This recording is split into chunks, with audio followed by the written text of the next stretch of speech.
The woman removed her gloves, and to everyone's surprise, only 3 fingers were revealed. Then she took off her shoes, astonishingly showing that she had only 1 toe. Next, she pulled off her wig, transforming into a bald figure. She ordered the other women in the audience to do the same while walking toward the podium. When she opened her mouth, dozens of teeth were revealed.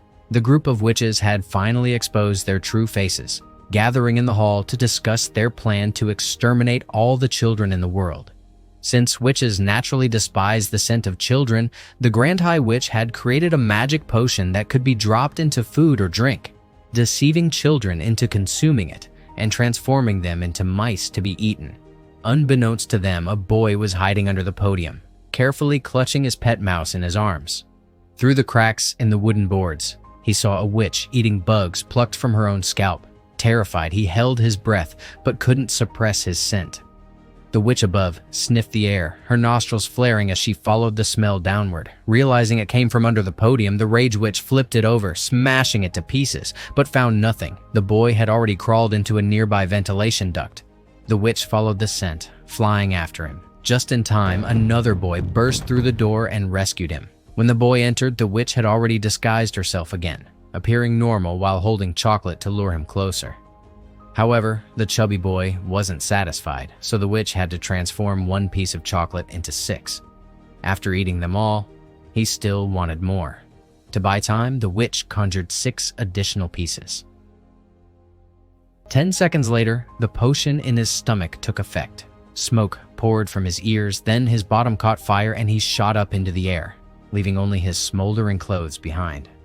When he crawled out of his clothes, he hadn't yet realized he'd turned into a mouse, only to be trampled in panic by dozens of high-heeled shoes. The boy in the ventilation duct watched in horror as his pet mouse darted out of the vent, dragging the tiny transformed boy by the tail back to safety.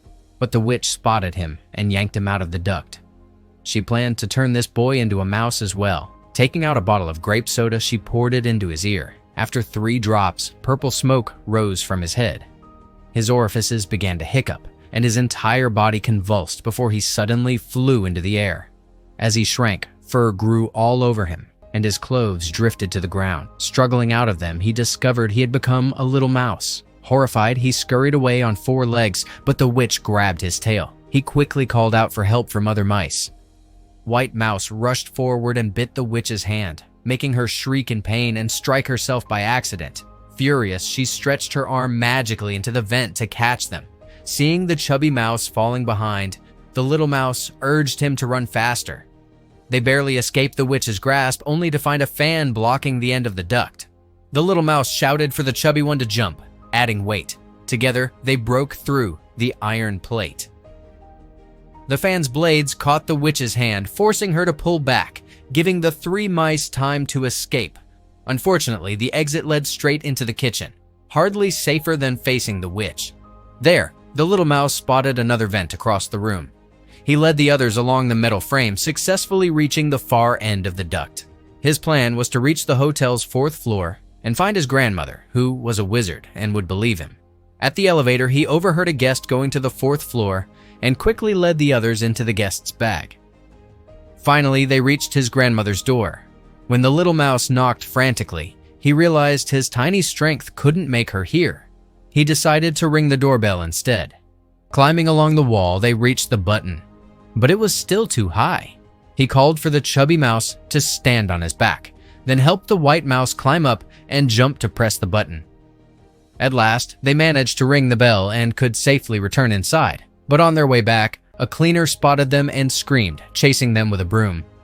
Fortunately, the little mouse was quick-witted. Just as the grandmother opened the door, he led everyone inside.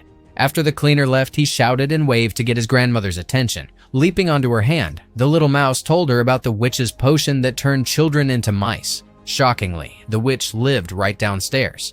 Determined to stop her, the grandmother decided to steal the potion and create an antidote. She placed the little mouse in a half-finished sock and lowered him down to the balcony below. As soon as the sock touched the floor, the little mouse rushed out, climbed onto the sofa, dropped a pillow, and used it to jump onto the table. Drawn by the potion's scent, he reached the edge of the plate where it sat.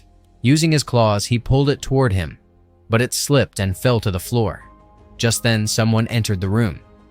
Quickly, he hugged the potion bottle and hid under the bed. To his shock, it was the witch, the one with only one toe, who had forced him to drink the potion that had turned him into a mouse. Seizing the moment, he darted back to the sock with the potion, but halfway up, the witch grabbed him. Frozen in fear, he didn't dare move. Luckily, his grandmother cleverly claimed that the sock contained her grandson's belongings. Disgusted, the witch let go, allowing the sock to be pulled back up. The little mouse safely delivered the potion to his grandmother, who began preparing the antidote. Unexpectedly, when she added drops of essential oil, the potion started stirring on its own. But instead of healing, it turned black and even more toxic. They couldn't return to human form, but they had to stop the witch before she turned every child into a mouse. The little mouse came up with a daring plan: to pour the potion into the witch's soup. He sneaked into the kitchen and placed the bottle on the soup ladle. By tilting one end of the ladle, he made the potion slide into the soup. Then he hid inside his grandmother's bag and followed her to the restaurant. That night, dozens of witches gathered for dinner. Soon, one witch began convulsing and shot into the air, transforming into a mouse. Then another, and another. Soon, all the witches turned into mice, scurrying in chaos, except for the Grand High Witch, who hadn't yet tasted the soup. Fearing discovery, the grandmother quickly escaped and rushed to the witch's room to destroy the remaining potion. But the witch arrived and caught her. Her hands stretched monstrously long, threatening to tear her apart. The grandmother called for help, and the little mouse ordered his companions to clamp a mousetrap around their witch's foot. As the witch screamed in pain, he jumped forward with the potion and forced her to swallow it. Using her wig as a parachute, he landed safely. The witch's fate was sealed. She flew into the air and turned into a mouse. But this witch was enormous, larger than a basketball, and tried to bite him. Luckily, the grandmother trapped her under a vase, ending the threat. When the grandmother opened the witch's suitcase to destroy the potion, she found the antidote's formula inside. The little mouse's bravery was rewarded, and they happily carried the suitcase away, remembering to free the witch's pet to keep her company.